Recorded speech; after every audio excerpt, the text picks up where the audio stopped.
Alf, welcome to the show. Nice to be here, Greg. Thanks for the opportunity. I'm going to enjoy this one. Yep. Alf, just to get us started, what are your thoughts, and it's very recent, on the discussions and results of the economic round or reform roundtable? I guess everyone's talking about the right things, and I think a lot of the themes have been consistent over probably the last decade. Probably the only new theme that's come out is the whole advent of AI in workplaces. Mm-hmm. But the issue with R&D incentives, taxation benefits, reducing bureaucracy, I think they've all been common themes over time. It's just the ability for governments to fundamentally push them through and companies to, leverage those. I'm a great believer for a country to go forward has to come from industry. And I think the less government is involved, the better it is. And where they need to be involved, I guess I get the bureaucracy, but in the fields we're in at Codan, and even in my previous time at Detmold, not really impacted by what's happening in Australia. We've always been international organisations, and I think the biggest thing that government should do, they need to focus on creating intellectual property. Intellectual property creates industries. You can leverage industries. So the whole R&D tax concession, I think it's something, not even a concession, just incentivize companies to do more R&D and create IP that you can build on is critical for sustainability, not putting things together. That's not critical for sustainability because everybody can do it. And it's just a race to the bottom. But the whole fact of, creating a smart economy and a smart country, I'm for that.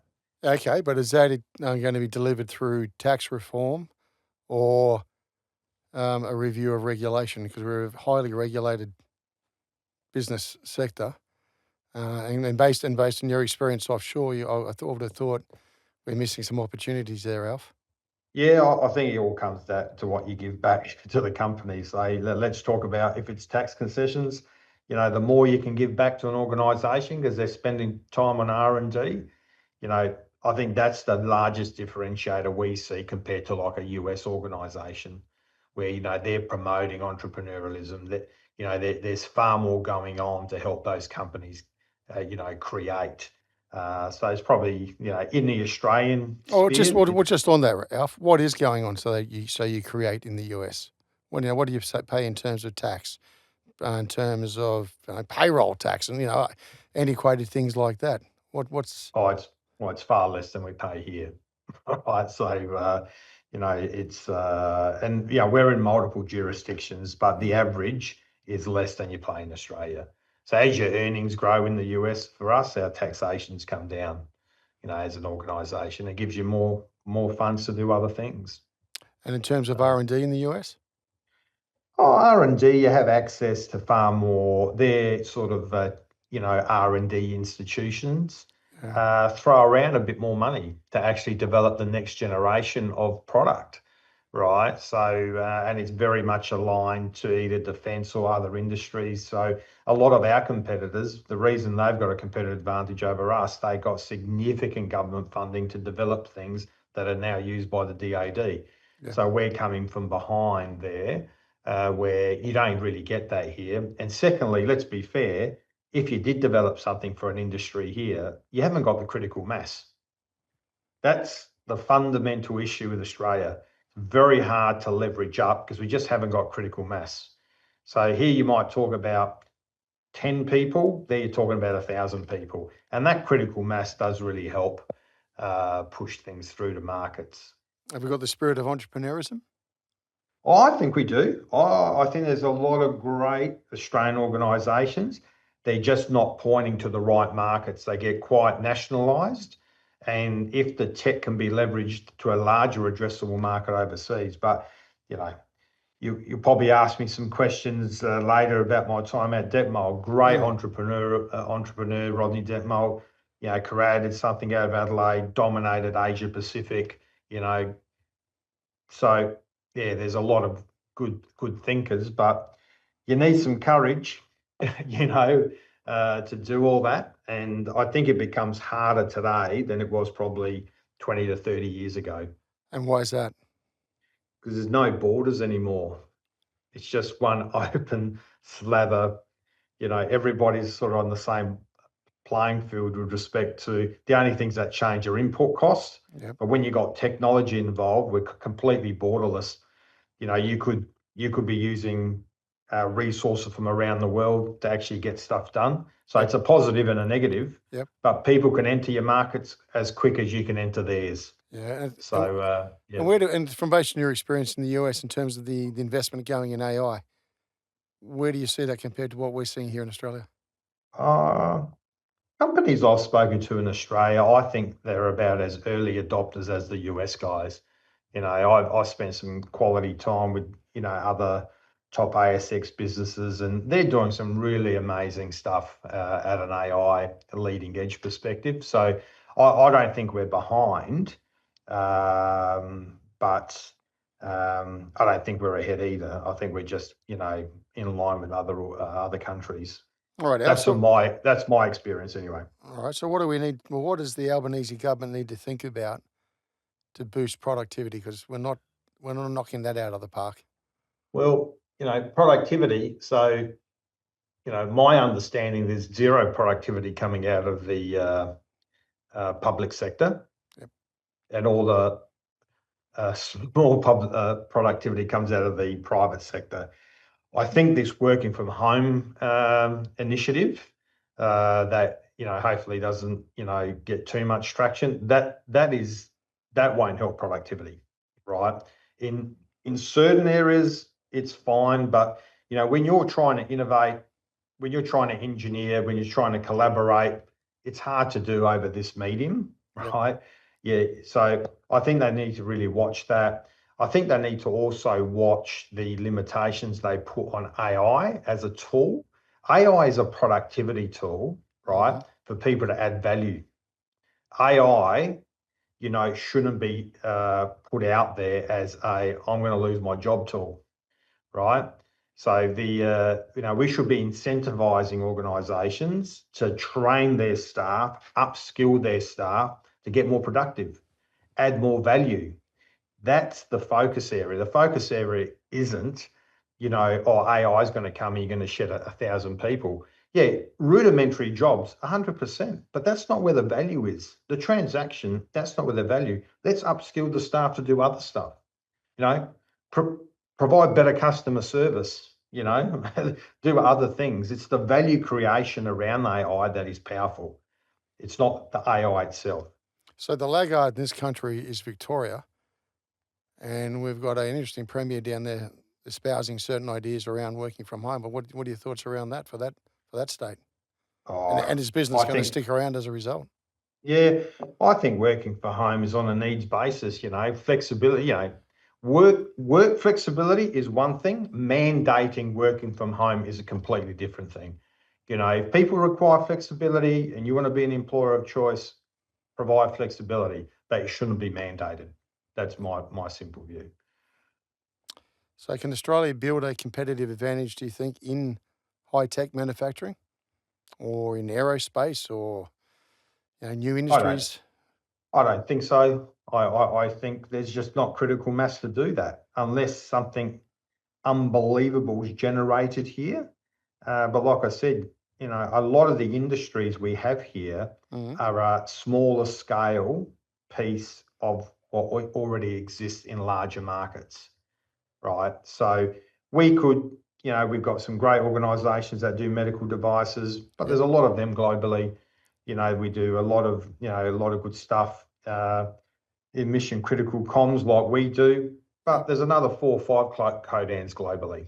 Right? So I don't think we're ever going to scale up like we did in the days of automotive, when we had automotive plants everywhere. Yep. That protectionism doesn't exist anymore. And so, I'm not trying to be doom and gloom. I think there's a lot of niche, great manufacturing initiatives in Australia, but they're always going to be small, apart from our big mining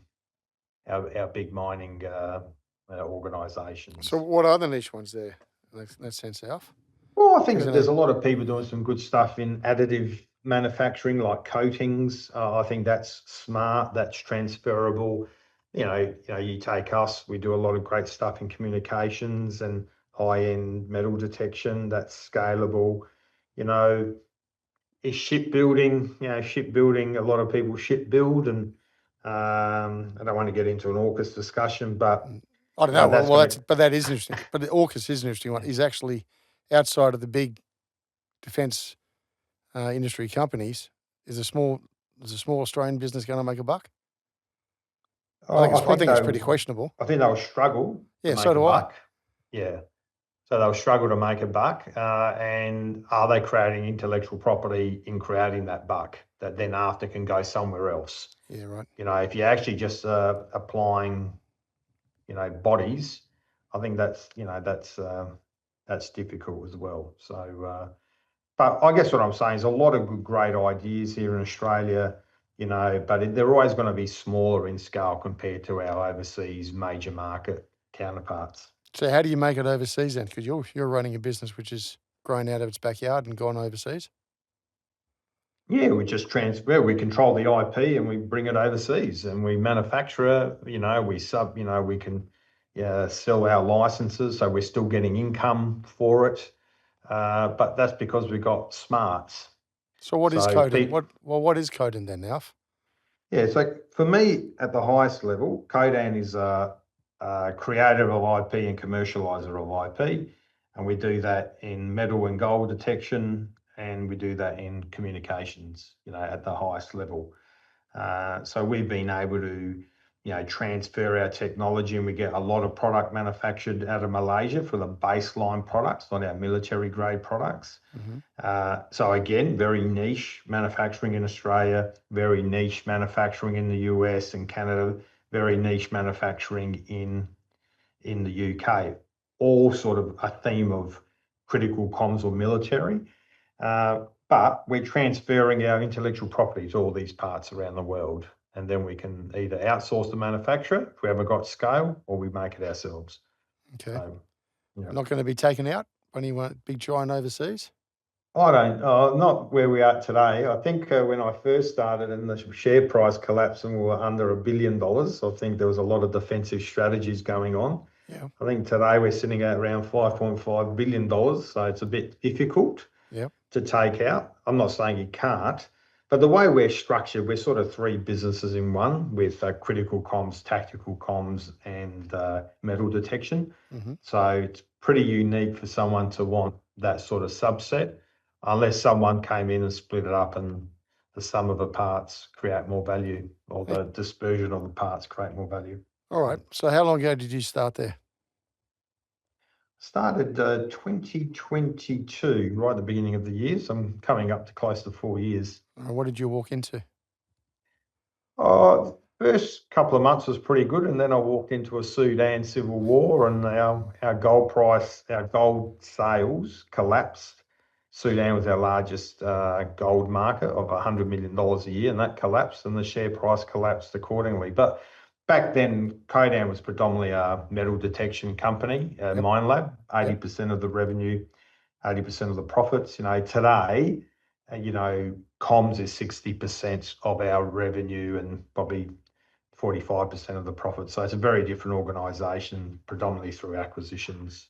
So it was a pretty tough first couple of years, I must say. Yeah, okay. So for those listening out there, how do you grow a business? Because obviously you diversified. Yeah, we diversified.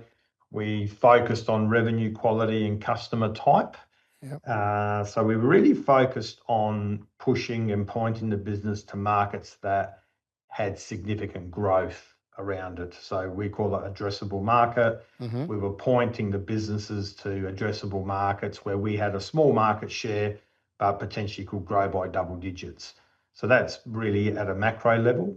And then we fundamentally looked at acquisitions that were, complementary to the technology we had, so we could build out some systems rather than being a product sale. Now we're more of a systems sale in critical comms and tactical comms. Mm-hmm. So again, just adding that value a bit more.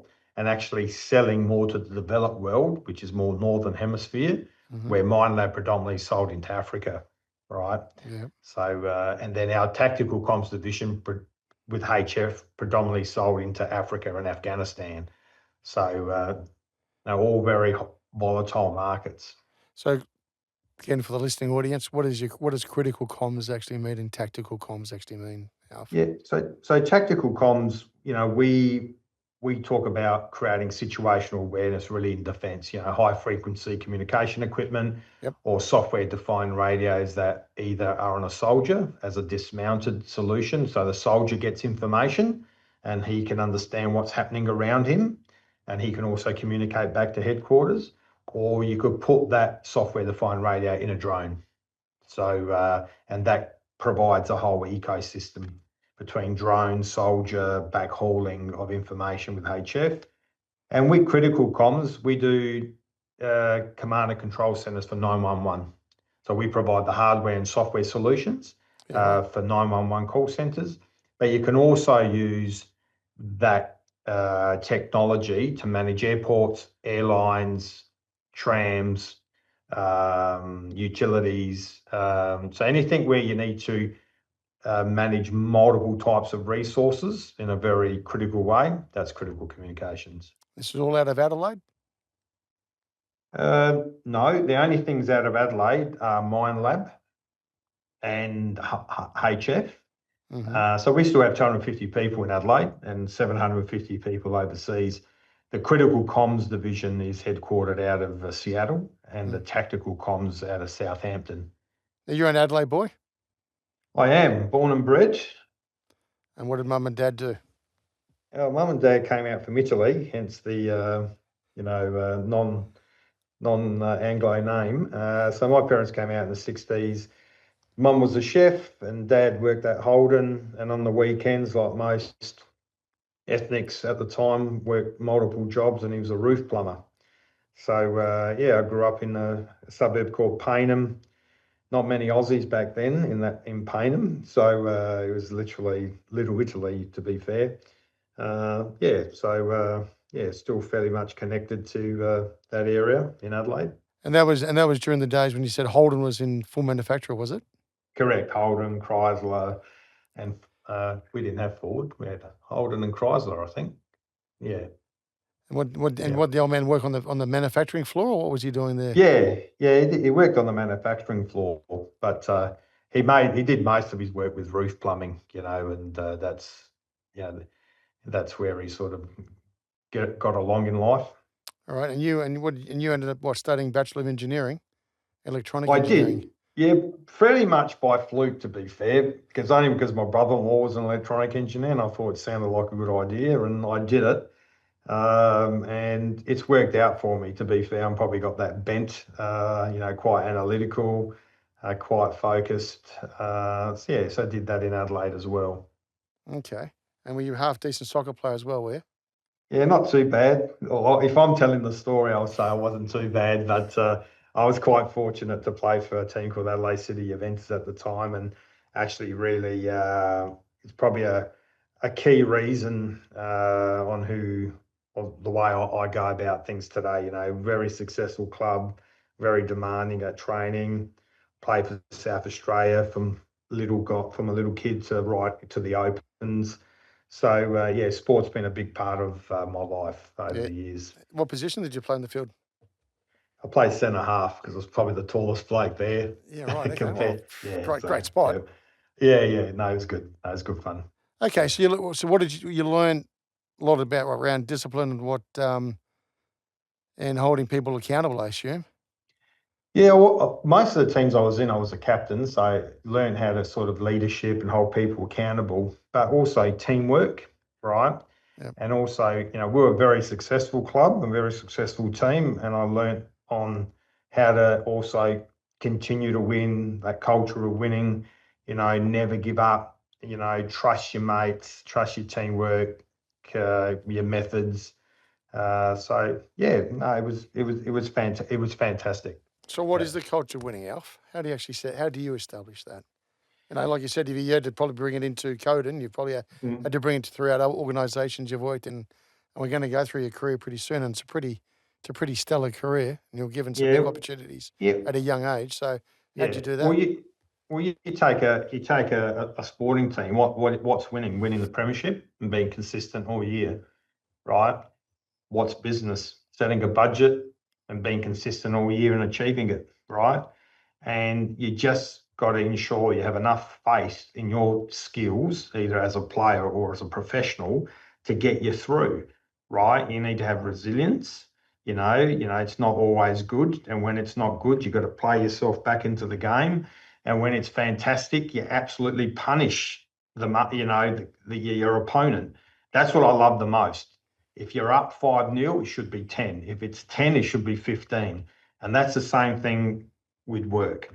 If it's 2, it should be 4. It's 4, it should be 6. It's 6, it needs to be 8. That whole continuous improvement, because the next guy was there to take your position, right? Correct. So it's that whole never be happy with the current state, because someone's going to catch up. And that's the same thing with business. Never be happy.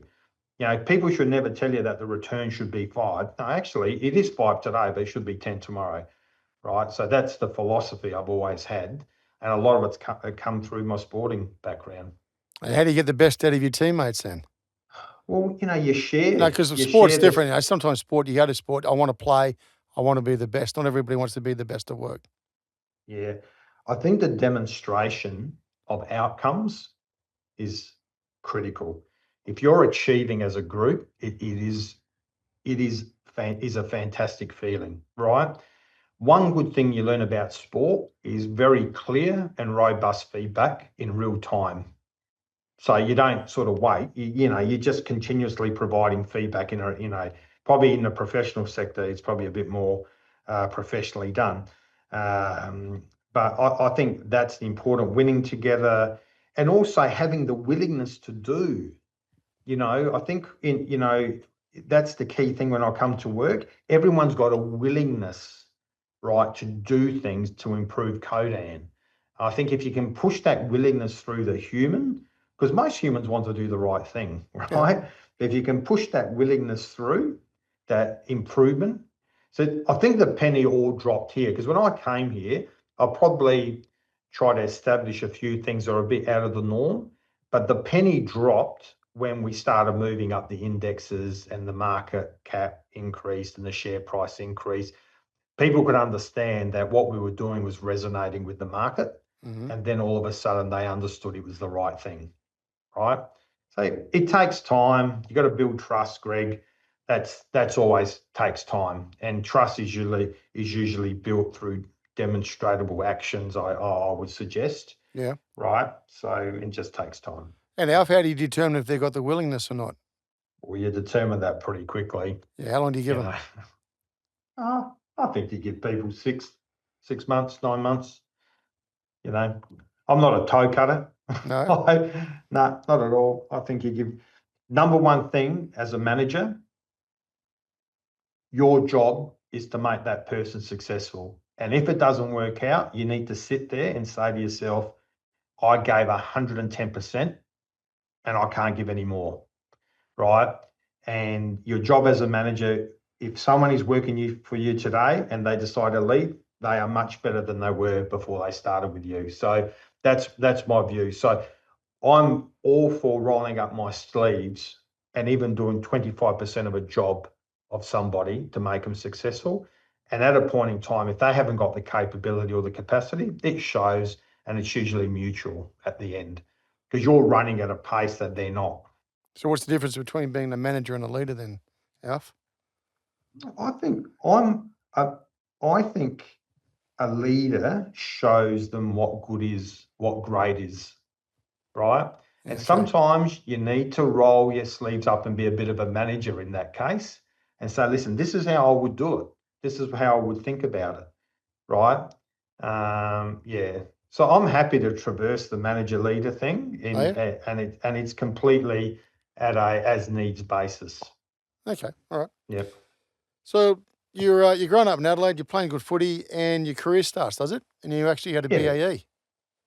I did. I don't know how I got in the graduate program, and I can tell you my grades did not actually deserve that, but I did get into BAE and I worked there for 4 years, and it was one of the greatest places to work. You know, the technology, the projects, the people, it was just like, it was just unbelievable. A place where you actually used your engineering smarts. I remember doing Z transforms, Laplace transforms on a piece of paper by hand, doing modeling. It was really fantastic. And I worked on, I think I can say it, like, you know, NOLCA, muzzle velocity systems, power supplies for the F-18, thermal imaging systems. It was just unbelievable, the tech that we were exposed to. Any good mentors there then? Yeah. I worked for a guy called John Pittman when I was in electro-optics. Very unassuming guy, and I he just taught me the art of detail, the art of follow through, the art of just being a genuine good professional.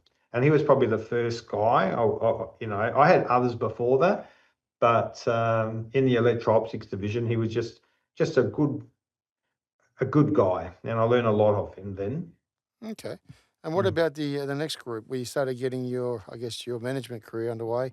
Is it Shefenka? Scheffenacker, yeah. Shefenaka? Before that, it was called Britax Rainsford, so it was owned by a prominent South Australian business, and then it got bought out by a big British company, and then it got bought out by Scheffenacker. I did a stint in the US, got promoted from a customer engineer to a branch manager, and that really kicked off my management career. And then became the engineering director. And at that very young age, most people in Germany thought I was the T-boy, not the engineering director, because the status just wasn't aligning, because they were quite sort of traditional. But I learned a lot. I learned how to just feel uncomfortable almost every day I went to work, right? And then really had to pick yourself up and say, well, I'm here to do A, B, C, and D. I don't care how much shit I'm going to get. I'm going to do it to the best of my ability. And because most of my peers would have been 20, 25 years older than me. Yeah. So what do you reckon you got the gig? What do you reckon they gave you that gig so early? Well, Dr. Alfred Scheffnacker, who actually owned the company. So this is out of Germany? Yeah, he just thought I was going to take a different view of things. He wanted a bit of a change on the approach for engineering. It was bloody tough, you know. And most days, like I said, you felt uncomfortable. Some days you just felt stupid. You just had to back yourself, and over time I won respect because I usually outworked most people. I wasn't set in my ways that I wouldn't change my views or my approach or the direction if I thought it wasn't working. So yeah, great experience, a lot of different cultures globally. And then I came back to Adelaide and became the MD of the Australian division. At what age? It must have been around 28. Yeah, that's pretty impressive, is it not? Yep. So you're prepared to think differently. Yeah, prepared. Yep, and work hard. Anything more than that? You don't get. It's got to be a little bit more than that. Oh, I think differently, work hard. I don't think there's too much more than that. What do you think What do you think differently then? Why don't you follow the norm? Well, what do you look at and reevaluate it? What's driving sometimes that? it's not. Yeah, because what happened, what worked yesterday doesn't work today, right? And you just have to look at different views on how to get things done far more efficiently. Especially when you're in automotive, that's a pretty tough game. Automotive, packaging was harder, but back then I thought automotive was very differently. It's just I've always had a concept: start with the end in mind, right? Yeah. And then work towards that. So when you go and do a marathon, what's the first thing you decide what to do? What's the time you're going to run? And then you train to that. Same with work. And, this is what we want to do, guys, and let's work backwards and get there. And by the way, all this stuff we're doing, we don't actually have to do. So it was that. And you know what? At that age, there was probably a lot of stupidity and naiveness because I didn't know, right? And I could... and that made probably a bit of a difference as well. Okay, so you're MD at 28. What were you charged to deliver in those days? Oh, we had a great business here. We had a great business in Australia, based out of Adelaide and Taree, northern New South Wales. And we were just delivering programs to the local automotive segment, wing mirrors and lighting and switches. And then we provided a large trailer tow mirror to Ford for the Ford F Series out of Adelaide. State of the art mirror, twin arm, fully electric. Back then it was probably, before its time, fully packed, fully plastic. So that was my job, just make money and deliver engineering projects efficiently. Yeah, and also you're working with Germans who are pretty considered and pretty structured, are they not? Yeah, they are. But back then, you mentioned mentors. Yeah. Back then, I worked for a guy called Brian Freeborn, and he taught me the art of the interpretation of a P&L and the applicability of that to reality and vice versa. He taught me how to take what's happening in the real world and apply it to a P&L. And so many people just do not know how to influence a P&L. So what am I looking at then? What should I Well, be looking at in terms of the P&L compared to reality then? yeah, so when you're making stuff or designing stuff, there's a lot of intricacies from a product cost. Yep. Yeah, understand that. So Brian, he was a product cost accountant before he became an accountant and then became a managing director. So he taught me to understand numbers from the bottom up, not just these macro things that sit in a P&L, and made a big difference. Yeah, we're still friends today. He's a great gentleman. Okay. You moved out of that career into Detmold. Yeah. Oh, Got a phone call from Mr. yep. Detmold and went What? to meet him. Why did he call you? It was probably more succession planning for Rodney, and so I was came in to sort of learn the business from him and became the CEO. So what's Detmold? What do they actually do? They are a paper and cardboard manufacturer of packaging. So think Okay. about KFC, McDonald's, Hungry Jack's, coffee Yep. cups, sacks for cements, sacks for flour, and think about doing that across 20 locations across Asia Pacific and 3,000 people. So And private company. private companies still owned by the Detmolds. Yeah, and he was great teacher, tough guy, great entrepreneur, very lateral thinker, you know, people say, how do you get from A to B or A to C? You got to go through B. He would say, well, that doesn't work. We're going to go through Z and go through the whole alphabet and we'll get back to B. The whole sort of holistic view of how to tackle issues and make sure you get what you want out of the issue was, I learned that a lot. So yeah, I would suggest for the first 5 to 6 years of my time there, I was the highest paid apprentice in Adelaide, or probably in Australia, right? Because he was just an oracle. He had been doing it for 50 years. So great learning experience. Wouldn't have this job if it wasn't for that, to be fair. Yeah, okay, but the Oracle's chosen you, and he's Mm. chosen you to add some value. So what value were you bringing in if you got the Oracle? Yeah. I think my value, I probably had a bit more. I was good with people. I could bring people with me for the journey. I didn't just focus on, the nuts and bolts of things. I was a bit more holistic, make sure that all functions were excellent rather than just manufacturing and engineering being excellent.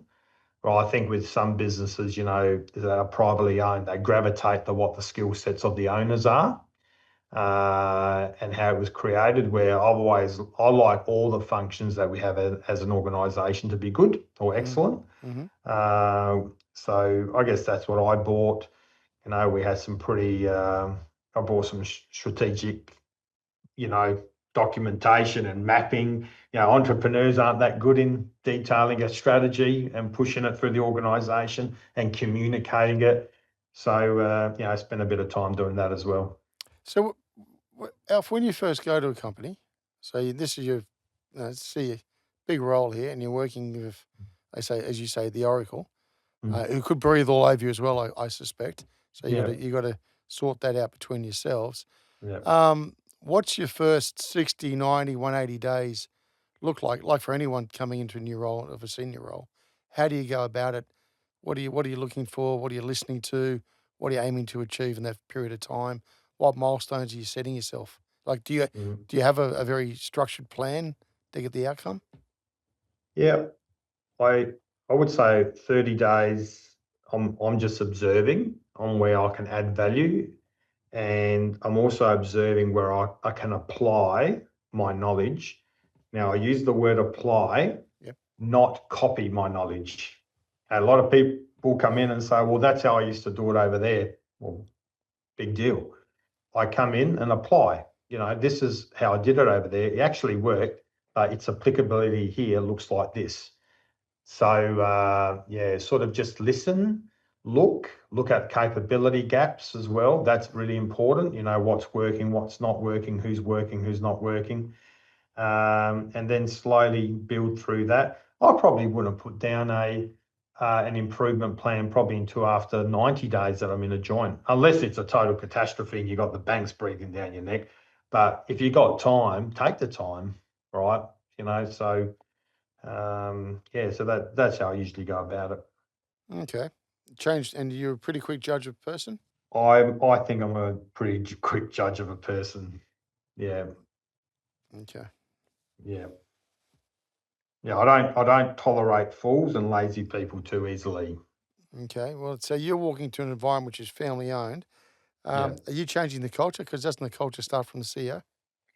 Yeah, no, what I try to do, I try to respect and create a culture of respecting the legacy and respecting that it was a family entrepreneurial business, number one. Wasn't my job to sort of change that because that's what it is. My job is to draw out the good things about being in that environment. Okay. And my job is not to have an ego. I'm only a custodian of that business for a period of time. Right. Okay. And I think where people go wrong with big, large private businesses is when they don't realize that it's not their name on the door. Right. So I'm there to make money for the owner. I'm there to create a great brand or supplement the brand. I'm there to make all the people happy in their employment. Right.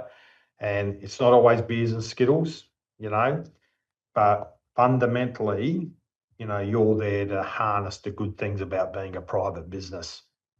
Okay. Yeah. And what's your, I don't know, how do you operate? What's your sort of leadership rhythm? Are you catching up with your team once a week, twice a week? You're a town hall man. What do you actually do? Yeah, so variously. So I have an exec meeting at Codan once a month. I have fortnightly one-on-ones with all my guys. I probably spend a bit more time talking to the CFO, a bit more. He just sits next door, so I speak to him a bit more often.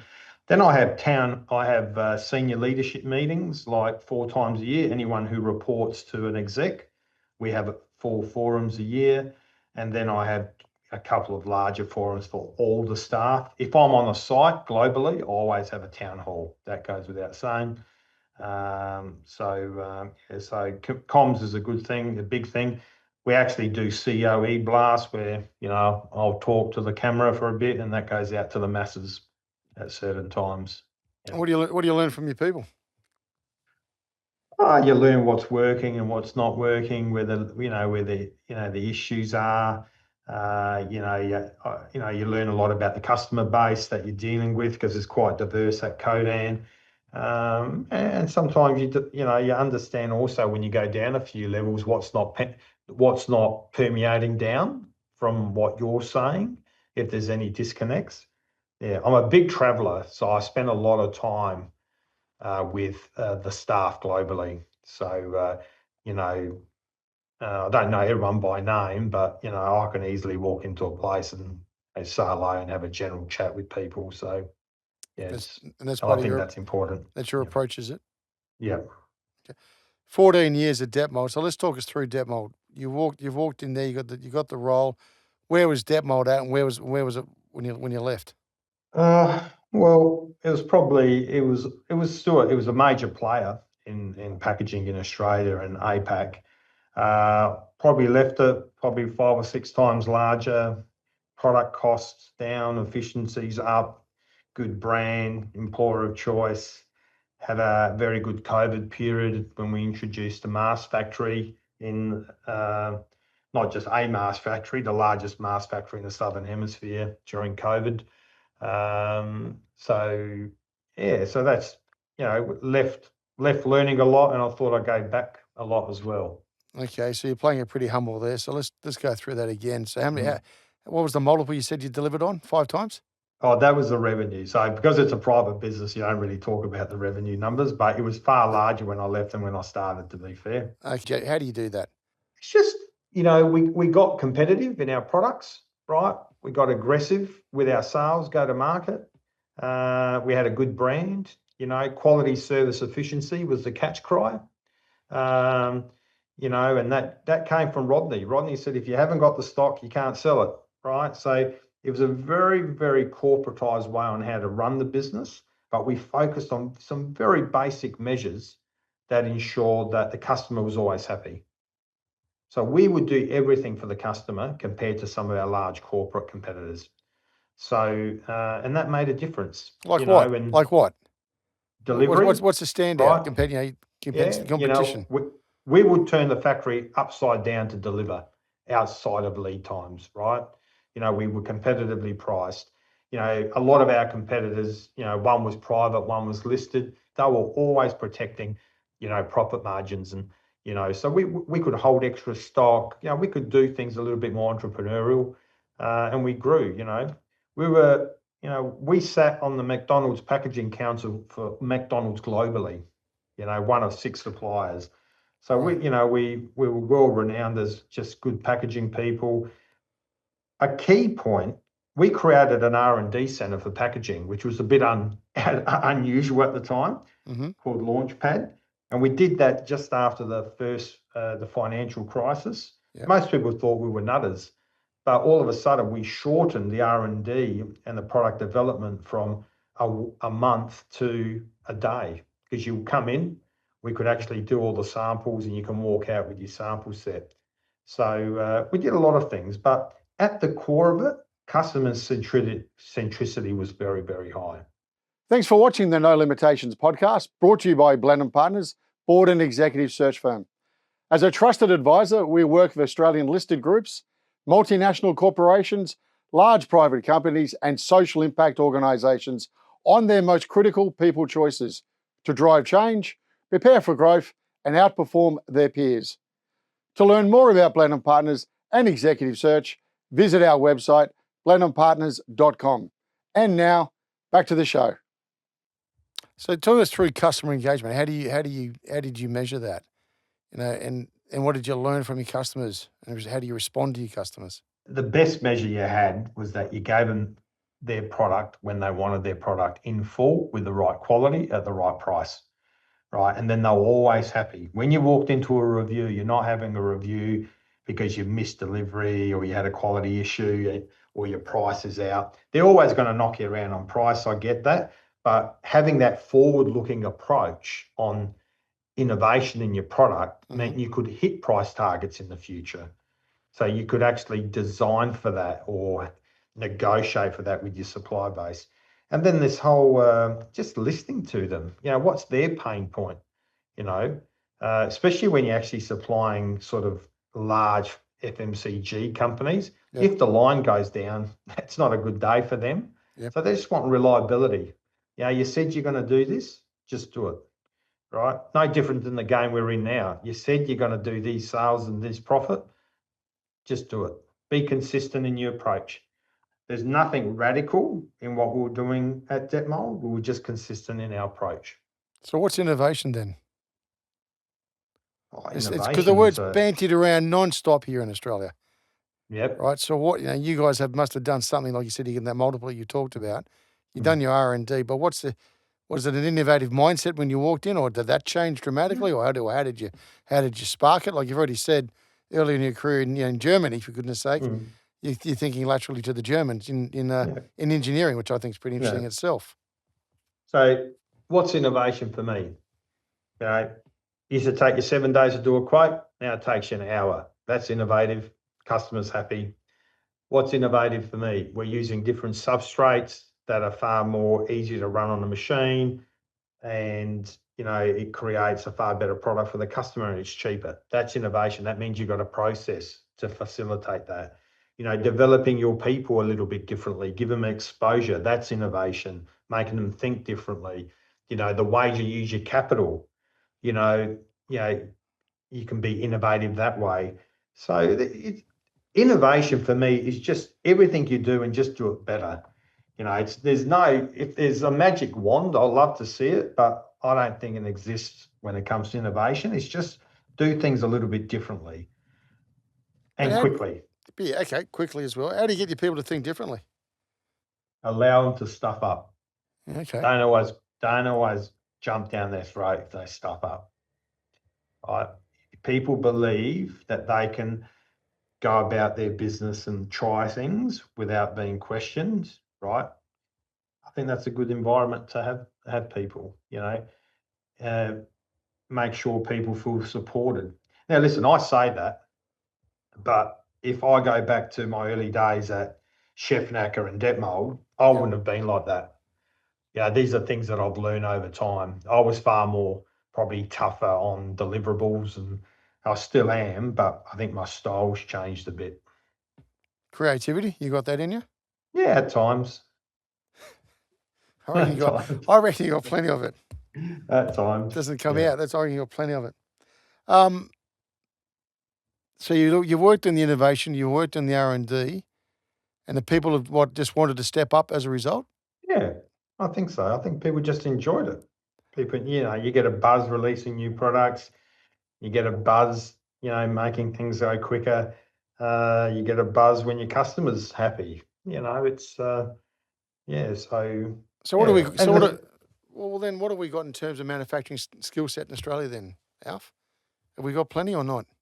Oh, I think it's diminishing. It's diminishing. The whole basis. The great cost accountant that used to drive productivity and understanding cost bases. I think they're gone.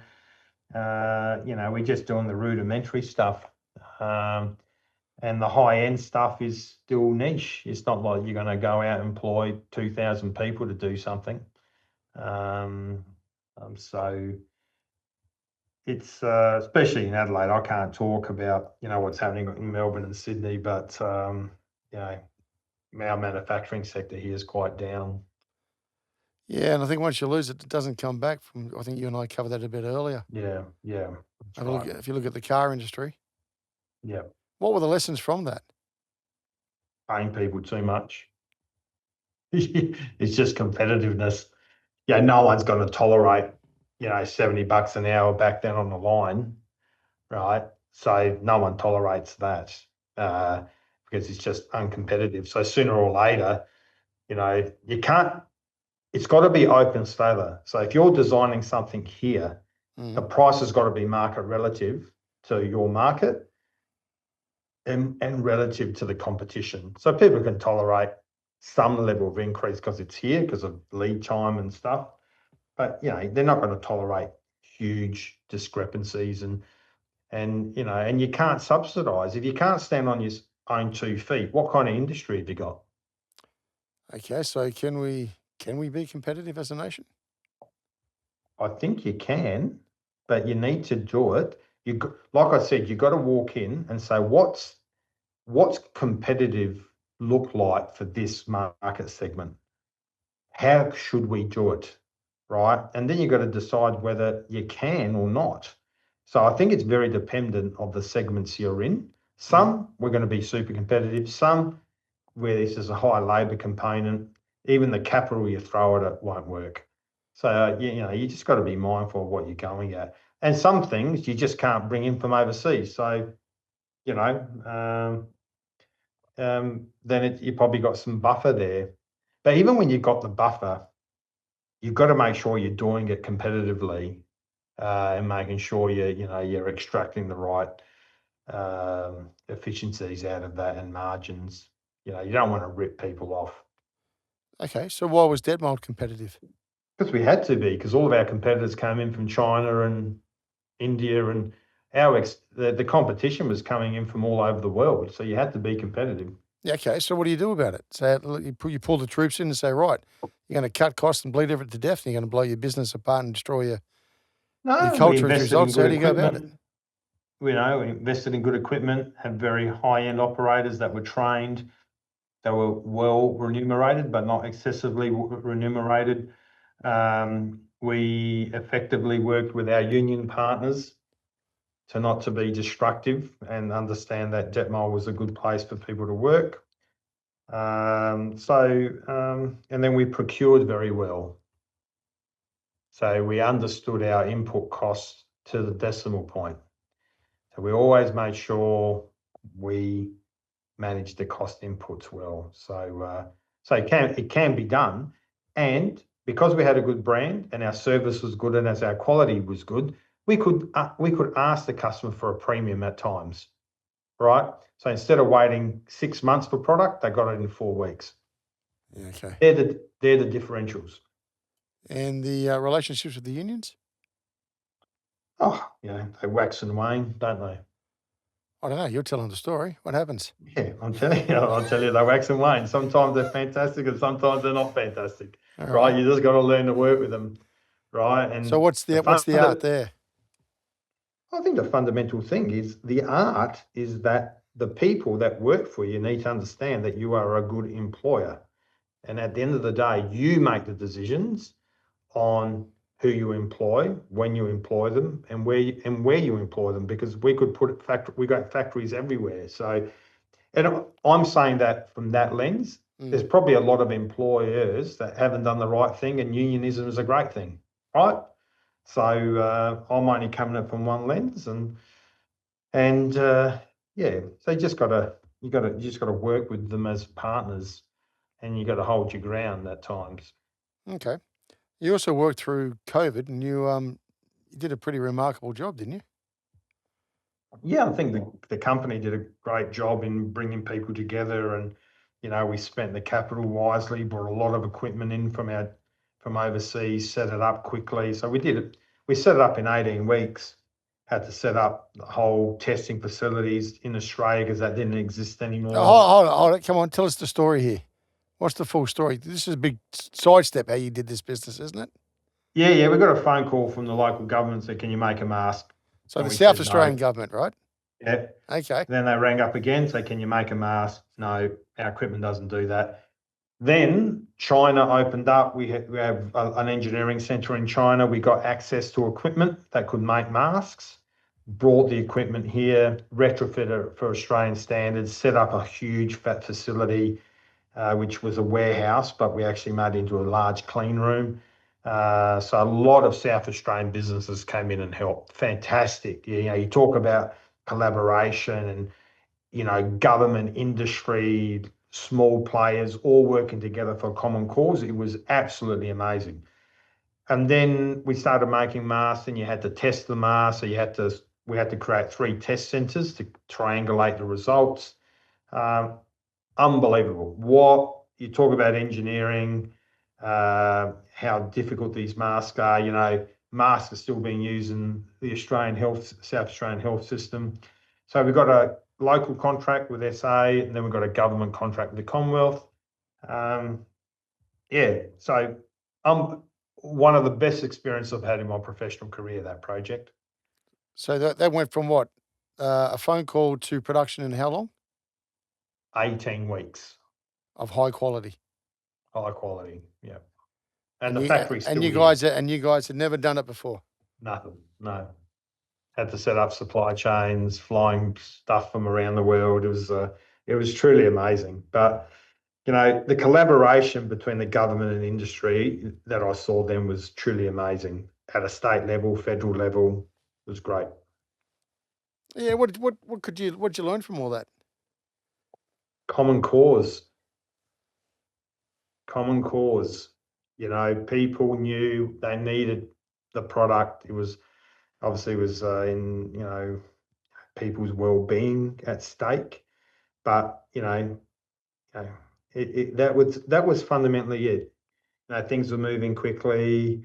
People just understood they needed the product because the hospitals needed the product, and we had to get it there. So that was it. Everyone just aligned. No one disputing. There's not an opposition party disputing the fact that Detmold's making a mask and goes into 10 inquiries on deciding. We were selling those masks at a competitive price compared to imports. So everyone was keeping us accountable. We had open book pricing. It was all accountable. But, if you did it in the real time, someone will be arguing why Detmold got it, right? If you did it today, out of that sort of COVID era. So, yeah, just everyone working together. Even the opposition parties were heavily engaged in what we were doing. So, yeah. So it shows you that Australians can get things done? 100%.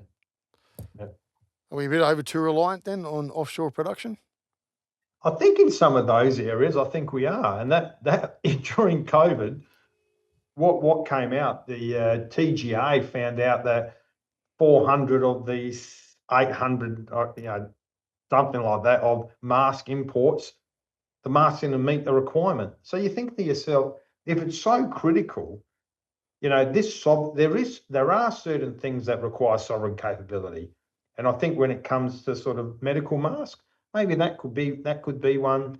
Obviously we've decided shipbuilding is, they bought radars from Emirate or CAE. So there are things that, if they're sovereign, give people a chance in Australia to make it and create it, right? So rather than always sort of succumb to international pressure that you need to keep competition in this.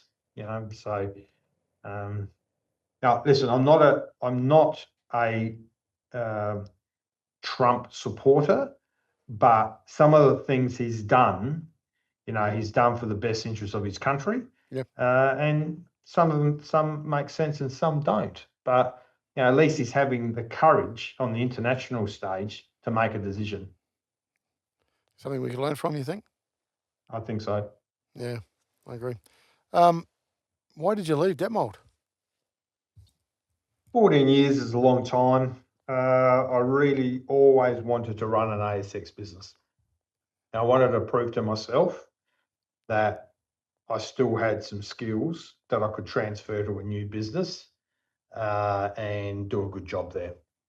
All right, so you came straight in as a CEO to an ASX company? I did.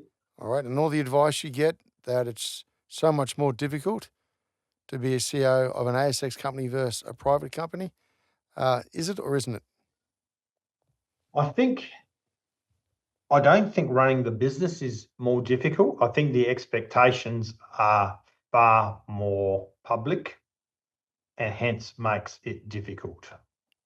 So it's a running scoreboard, isn't it? Yeah. Right. Every half you got to get up and talk about your business, give people enough confidence that it's going well. And a lot of investors don't tolerate bumps in the road. So I think the expectations of growth and returns are far higher in a public business than a private business. So, but the day-to-day stuff's the same. Right. I don't see too much difference there, but the expectation on delivery is far higher. And the expectation on delivery, is it too short-termist? Which depends how you want to run the business, Greg. If you get caught in the hamster wheel, you can make it a bit short-termish, right? But then every now and then, if you're making strategic decisions for the longer haul, you have to sort of bear the brunt if people don't like it as well. So, I'm probably spend most of my time, we're in FY26. I'm spending most of my time in FY27 and what the FY28 looks like, but we're not a business that likes being short-termish at Codan because that's not how our customers work. So yeah, we're heavy investors in engineering and stuff. So we could easily stop all that and generate more profits, but we're not going to have a future. Yeah. Well, that's the trade-off, I guess, isn't it? Yeah. Yeah. And the ability to think 27 and 28. So how do you predict that one? I'm not predicting it. I'm just sort of seeing the ups and downs and things that we just got to be careful of, or things that we need to exploit, right? So it's just a real macro view of the tailwinds and the headwinds in those years, and what are the mitigating factors or the factors that accelerate some of those tailwinds. So Okay, yeah, that's all my right. yeah. Yeah, but all right, so you came in there a couple of years back, as you said, was it 4 years ago? Yep. Business has grown by what again? Today's today's share price, I'll Yep. just check. I haven't Yeah. checked. Is around the share price today is all-time high of $30. There you go. Good timing. All right, Yeah, 30, good time. great Yeah. timing. Okay, Yeah. $30. What was it when you walked in 4 years I think ago? when I walked in, it was around probably between 8 and 9. Then it collapsed to around 380 All right, so a it's gone from couple of months later. okay, Yeah. so 380 to 30. Yeah. All right. Now you've had to make some big decisions. Then, what's the big decisions you've made? The strategic ones. The strategic ones, I think our acquisitions have been sound. So we've done some pretty decent acquisitions that add value. We've extracted a lot of value out of them, right? So we've been able to integrate well, and push the value through that. I think we spent around 250 million, probably generated over $1 billion of value or more. I think the other things that we've done is we've sort of made Codan more of a group. Previously, it was sort of separate operating entities. Yep. This is 3. Yep. Yeah. So there's a bit more groupthink, and I think we're far more disciplined in our approach and financially driven. We've been very, very clear on growth rates in markets, returns from markets. So I think that's been a bit of a shift for some people. So that's probably some of the largest stuff. We've done a lot of other stuff, but I think our disciplined approach is really the difference today compared to when I started. And the global instability, you've somehow navigated your way through that. Yeah, well, in some global instability, we do well. You take the geopolitical stuff, we sell a lot into those areas. You take tariffs, we've managed that. We've had gold prices go up and down and gone up again. So yeah, we've done a not bad job managing the ambiguity around us. All right. What's the old line? What's the big concern that keeps you awake at night? What's the one you're really worried about? Technology, the Okay. ability for our technology to be caught up. If you take our businesses like MindLab, we have a big sort of moat around us because of technology. The thing is, have we missed something out in the ether such that, our technology might get wiped, right? So it's just that ability that are we innovating enough at a product and system level? How do you road test that? Are you out there just all day long looking at your competitors, or what do you do? Oh, If you're yeah, going back to a not, competitive sports person, you're checking off the yeah, opposition pretty regularly, I assume. yeah, Or do you, mm, or you just focus, yeah. or you're playing and concentrate on your own game? No. We got a really good idea on who's doing what at a business unit level. You're Yeah, tracking that. You're tracking that all the time, are you? we are tracking it. Yeah, and then you go to a lot of trade shows and you see what's going on and stuff like that. Yeah, Okay. All right. So technology. Keep going. You've said it's a big worry. yeah. Who's playing catch up and where they're coming from? Well, I think in MindLab, I think we've got a significant technological advantage. So we're definitely market leaders in the critical and tactical comms space. We're up against some pretty decent players in the US, and it all comes down to the next technology we're releasing. We in comms. So we just got to make sure our roadmaps are sort of one step ahead. Our roadmaps are using, you know, all the all the right things to make sure that we can develop quicker. And that's probably where we're using AI quite a bit these days in development. Yep. It's definitely a productivity gain for us. And then obviously we use AI in some of the products as well, so that we actually do for the consumers or the people that are using the products. So yeah, just those forward-looking roadmaps. That's the important thing. And then holding the teams accountable to deliver and commercialise. Right, that's the key thing. You can come out with a good idea, but unless you've commercialised it and you've got it out there, and then you iterate that product, I think you're going to be a bit behind the eight ball. Has there been many surprises of some of the products you've developed and it's actually gone better than you thought or gone worse than you thought?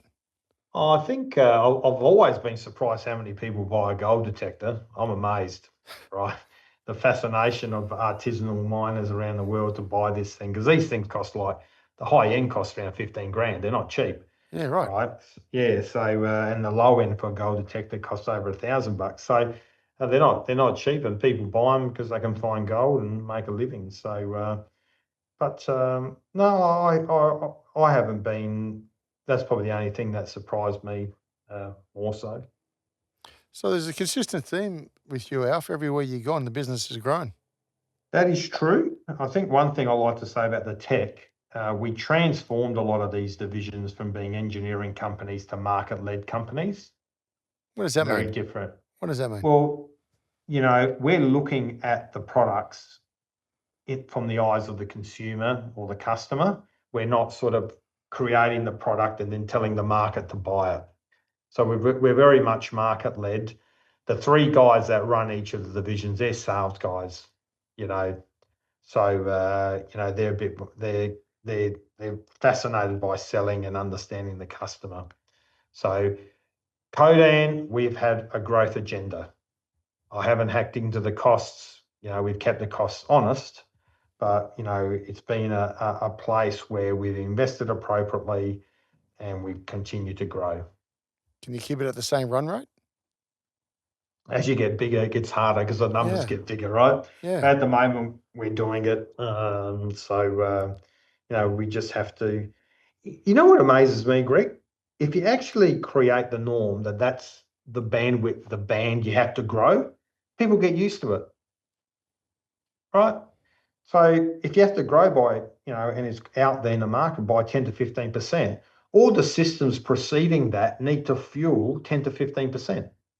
So all your marketing and your activity and your pipeline activity need to fuel that, right? And your investment needs to fuel that. Your scalability needs to fuel that. So that's the end state. If I said to the business, we're going to grow from 5 to 10%, we would have grown 5 to 10%.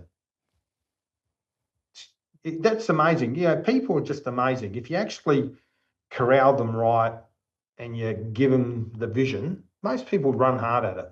So what was your vision originally what you shared with them? Well, the vision I shared with them, I said, listen, guys, we've got a few issues here because the share price is at 380. We might be taken over by someone. So unless we're growing and creating more profitability in comms, which is the true growth engine, right, we're going to have a spot of bother. So this is the framework we're going to follow. And we follow a framework called Playing to Win, which is a strategic framework from Harvard, which was used by Procter & Gamble and those guys. Very simplistic framework. All our divisions use it, which fundamentally says you've got to be in the top three players in a market segment to be successful. Yep. A whole other things, but that's how we actually sort of brought it together. Okay. Now, at the end of the football season, you win the premiership or you don't. So if you win the premiership, I assume you celebrate. Yep. Do you celebrate your wins in the company? And do you celebrate it enough? Oh, I think we celebrate them. I don't think we celebrate them enough. You probably glean from just my total demeanour that you just get on with it. All right. And that would be one of my weaknesses, I would suggest, because you're always looking at the next thing. But Codan's a pretty good place to work. We celebrate as much as we can. But could you do more of it? 100%. Okay. You could do more of it. Yeah. I always ask often ask this question: when and where do you take the time to think? If you're thinking 2 years ahead already and you're going into international, so which markets are you across globally? All of them. So we're over the US, Europe, UK, Africa, APAC, Australia. Okay, so there's some complexity in your business. Yeah, yeah. All right. I do a lot of my best thinking on a plane. I spend a lot of time on planes, right? You know, Saturday morning when you've got nothing to do, pull out the books. I journal every day. Oh, do you? Yep, I journal every morning, and a lot of thought comes out of that, professionally or personally. So yeah, it's interesting. It's an interesting time of the morning. What time? What time is that? You're writing your journal? Oh, I get up. I'm a bit of a 5 o'clock riser, so I get up. I could do it either first thing or do it when I get to work. Depends what's going on in the morning. Before that, but I always find 10 minutes to do it. Okay, all right. And how many big bets do you got to make a year, do you think, as the CEO? I don't think I make any big bets a year. I think it's all. It's very. I'm more consistency of purpose. Consistency in doing multiple things, so you avoid the big bet. I think big bet equals risk. Okay, yeah, fair point. That's my view.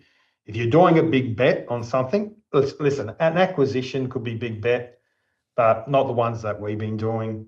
Yeah, that's not sort of my style. Yeah. Okay. So what's success going to look like for you, Alf, in 3-5 years' time? Oh, it's funny. When I joined here after 2 months, I've got this graph on my wall, which I can see, not many else, but I can't show people, but it clearly states where Codan was going to be after 5 years. So I'm just trying to achieve that little graph I've got on my wall. And I just want Codan to be a great brand. I want it to be larger.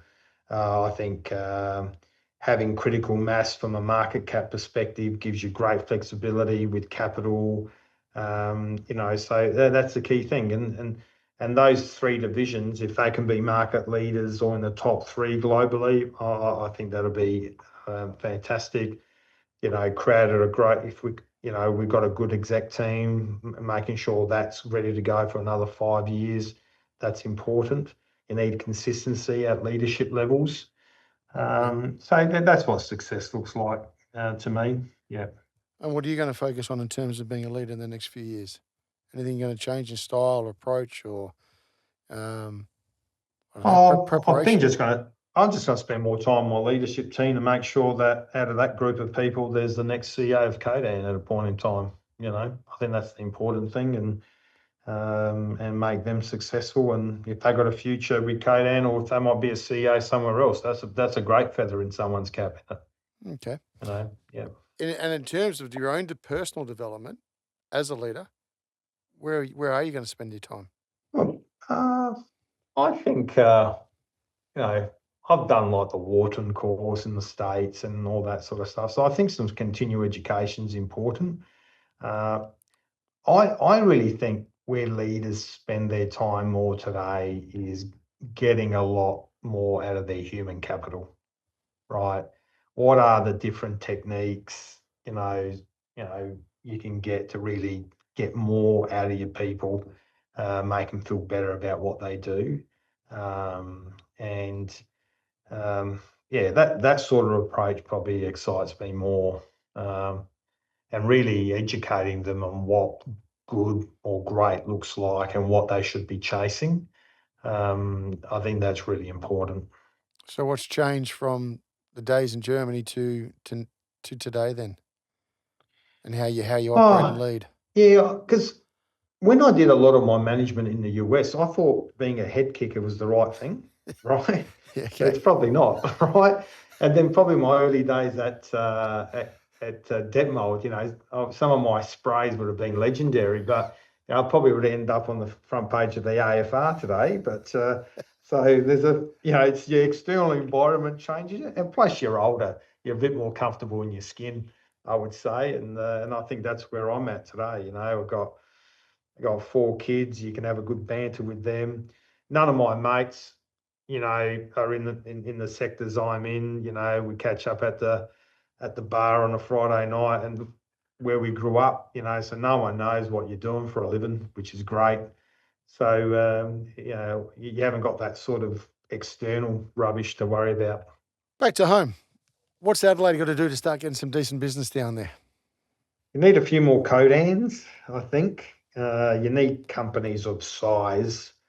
I've always been a great believer. You can invest in a startup, but probably 1 out of 15 or 1 out of 20 or 1 out of 100 gets off. So I think you just need some larger businesses here in town.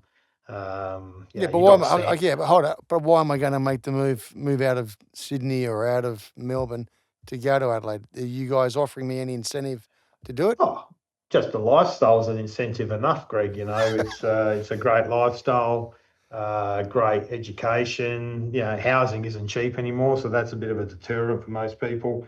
But it's just a good place to live. Apart from having to catch international flights and going from Melbourne to Sydney, that's the only negative thing. But I think it's just a great place to live. Adelaideans are good people, and education's good. You've got access to great people out of our education system, but it is so hard to get people from the eastern seaboard to come here. Everyone thinks it's a backward step. Yeah. So unless you come here to be an MD or a CEO of a major corporate, most people wouldn't even come. That's just a reality of Adelaide. That's got to change, but doesn't it? I think it's very hard to change. It's so a lot of the people that do come back here are people that grew up here and want to come back for family reasons. So, and there's a market in that as well. Let's be fair. Now, how many senior roles are in Adelaide? Not many. No. So it's difficult. Okay, and Adelaide, in terms of innovation and the universities merging, pretty exciting. Yeah, that's interesting. I had dinner with all the chancellors probably around 3 or 4 weeks ago, and they're all pumped up. I think the critical mass of having a large university will definitely have some pluses for the state and for the people going there. Its research capability should grow. Its efficiency should grow. It should become a G8 university. It should be in the top 100. All that sort of stuff, right? But it's a lot of what ifs. And so it's all in the execution at the moment. Yeah. My view, would that have been a priority for me for Adelaide if I was the Premier? Maybe not, but maybe I don't understand everything, because I don't think education is, we're getting better or worse education through the bloody merger. So, but, obviously it makes us a bigger uni, and maybe critical mass is important in education. I don't know the business model that well. But good luck, and hopefully, it's a good thing for Adelaide. And if you were the Premier, what would you do in the South Australia? What would you change down there? What would I change? That is a tough question. I would try and create. I would try and create some industries where we make something with some smarts in it. Now, I don't know what it is, but, I would have dictated for shipbuilding, if it was made here, some of the smarts going in it should be manufactured here, right? Or developed here, and insist that some of those tier 1 suppliers to those set up here, and just start creating a bit of a move. It would be fantastic if we were a defence hub ages ago. Doing that again, I think, is important. Yeah. But to do that, I think we're thousands of people short to build these the ships. You also need the infrastructure of housing, which is quite lacking here. So I think that's being unlocked slowly, but that needs to get up and going as well. So having more housing built is going to stimulate our economy as well. So it's not an easy decision. It's better for Peter Malinauskas to have it than me. Okay. Last couple of questions regarding Codan. With Trump's push for defence, increase in expenditure, and his partners to do it, good benefit for you? Yeah, because we, out of Europe, we're already starting to see some inquiries because obviously we're set up in the UK. So, when people look at Codan, it's either one of our subsidiaries in the UK, one of our subsidiaries in the US, or one of our subsidiaries in Australia. So, we're sort of well placed to be multinational, which is important. So, I think we'll get some gains over the next 2 to 3 years on that. Ever dual list? I probably at the moment we're probably too small to dual list. Okay, so you want to have some critical mass to dual list, and you also want to ensure that it's the right thing. Why would you? If you had a significant portion of your business there, which we do have, but even more, you got access to capital, but then you have all the sort of reporting requirements that come along with it. So it's a sort of multifaceted question to answer. Yep. So at the moment, we're pretty comfortable being listed on the ASX. Right. You enjoy being a CEO? I love it. Why?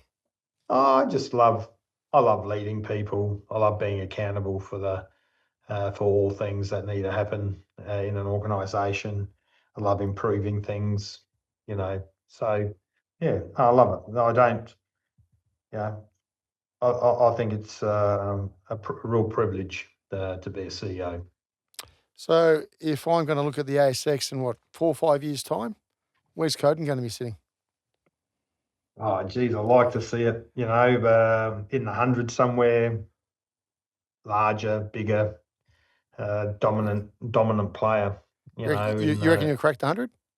I don't think we're that far off, to be fair. I think what is not in our favour is our liquidity. I don't know if you know, 40% of our stocks held by 2 large families in Adelaide. So from a liquidity perspective, you are a bit limited in getting to the 100. But if we keep growing like we're growing at a point in time, we'll get there. Okay. All right. Yeah. So, Alf, if you can look back at the young man playing football all those years ago, doing well, and he's skipper, what advice would you give him now? What advice? Probably the only advice, I probably would have spent more time with my family. All this stuff comes at sacrifices. You just don't. You don't travel the guy working all the time, or you start doing all this stuff. So, and that's my immediate family and my extended family. You make a lot of sacrifices with your friends as well. But that's the job we're in. If you want to be successful, you've got to have sacrifices. So, but I probably would have maintained my playing weight of 70 kilos, Greg, not the 100 kilos I am today. Fair enough. Hey, on that, Alf, thanks very much for today. I really enjoyed it. Thanks, Greg. Thanks for your time. I really appreciate it. We chat soon. No problems. You've been listening to No Limitations.